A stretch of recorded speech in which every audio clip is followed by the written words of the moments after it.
आज की इस क्लास में कक्षा 12वीं विषय इतिहास का एक पेपर हम कंप्लीट करेंगे जो त्रैमासिक परीक्षा के लिए बहुत ही महत्वपूर्ण पेपर यह आपके लिए होने वाला है। तो पूरा वीडियो लास्ट तक देखना है। समय आपका कम लूँगी और पूरे प्रश्नों को अच्छे से मैं आपको इस वीडियो में कंप्लीट करवाने वाली हूँ।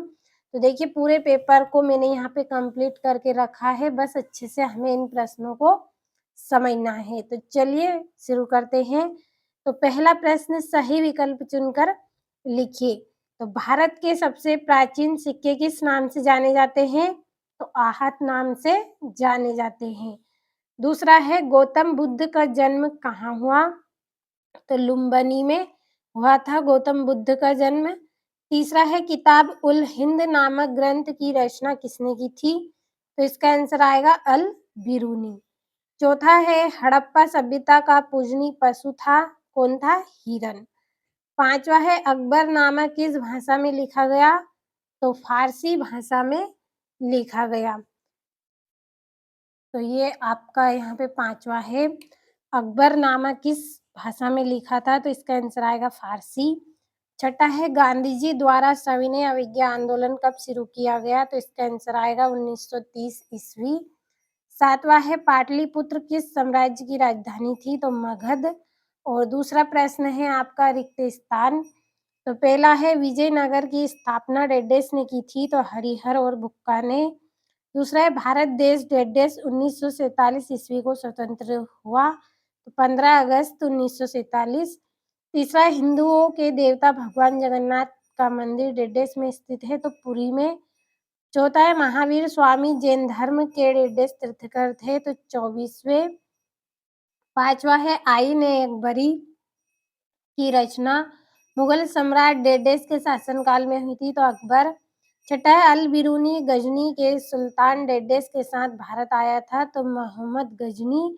और सातवां है मोहनजोदड़ो नगर की खोज डेडेस ने की थी? तो राखलदास बनर्जी ने की थी।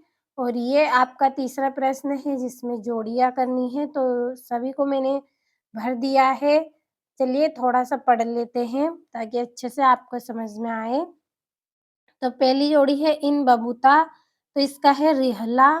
दूसरा है कृष्ण देव राय, तो इसका आंसर आएगा तुलऊ राजवंश।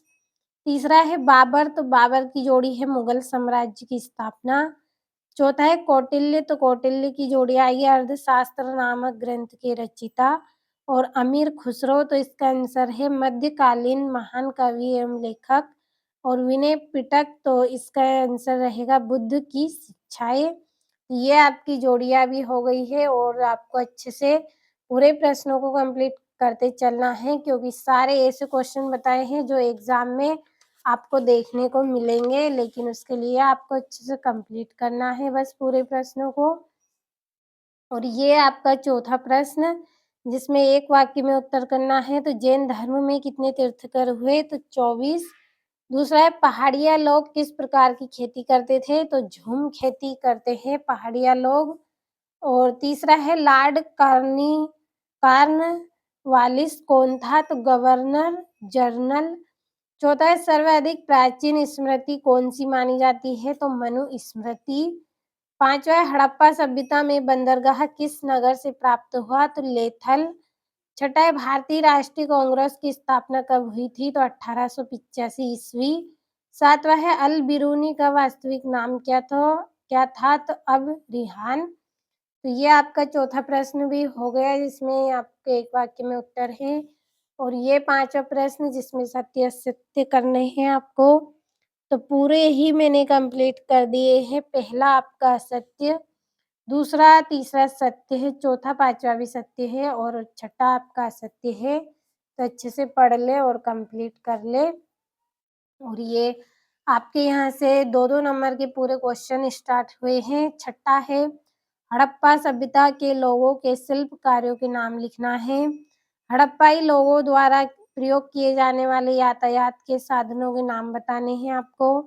सातवां है भारतीय संविधान में अनुच्छेद 356 का अर्थ क्या है? और सर्वप्रभुत्व संपन्न राष्ट्र का क्या अर्थ है? आठवां है उल्मा कौन थे? संक्षेप में बताइए। और सटिया क्या है? संक्षेप में लिखिए। और हरिहर और बुक्का ने किस राज्य की स्थापना की? और क्रिप्स मिशन कब भारत आया, इसका क्या उद्देश्य था? और 10वां है इन बबूता के वृत्तांत के 2 प्रमुख दोष कौन से हैं? थे और फ्रांसवा बर्नियर कौन था? और ये खानकाह के अर्थ को स्पष्ट कीजिए और गांधी जी ने नमक पर कानून कब और कहाँ तोड़ा? और भारतीय राष्ट्रीय कांग्रेस की स्थापना कब हुई थी? तो पूरे 2-2 नंबर के प्रश्न हैं और अथवा सहित पूरे प्रश्न मैंने आपको यहाँ पे बताए हैं, तो अच्छे से कंप्लीट करना है। और ये आपका 14वां है, मौर्य साम्राज्य के कोई 5 प्रमुख राजनीतिक केंद्रों के नाम लिखिए। और बाही विवाह क्या होता है? गोत्र शब्द से आपका क्या अभिप्राय है? और अशोक के धम्म की प्रमुख विशेषता लिखनी है। और हम्पी की खोज के संबंध में एक टिप्पणी करनी है। भक्ति आंदोलन की उत्पत्ति के कारणों की विवेचना करनी है। और महात्मा बुद्ध के जीवन से जुड़े प्रमुख स्थलों का वर्णन। और 1857 के विद्रोह के सैनिक कारणों की विवेचना कीजिए। और राष्ट्रीय आंदोलन के अध्ययन के लिए अखबार महत्वपूर्ण स्रोत क्यों है? और अलवार नयनार परंपरा में स्त्री भक्तों पर टिप्पणी लिखिए। और भारत के मानचित्र पर निम्नांकित को दर्शाना है। तो अच्छे से कंप्लीट करना है आपको ये 23 क्वेश्चन।